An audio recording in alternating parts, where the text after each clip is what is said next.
ও কর্মের পথে। চিরানন্দ অন্তরে বাহিরে যিনি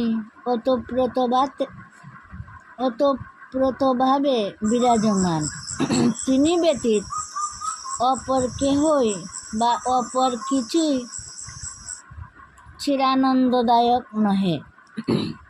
জগতের সুখ দুঃখ, পাপ পুণ্য, বন্ধু শত্রু সকল একমাত্র তখনই চিরানন্দদায়ক হয় যখন সাধকের চক্ষে তাহাদের অস্তিত্ব সেই বিশ্বসত্তায় বিলীন হইয়া যায়। যাহা চিরানন্দদায়ক তাহা কখনো নিরানন্দে পর্যবসিত হয় না। চিরানন্দের নিরানন্দ নাই। যাহা শাশ্বত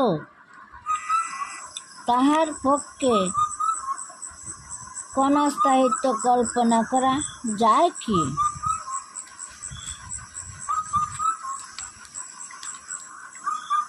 নিরানন্দতা মানুষের ভ্রমের সন্তান।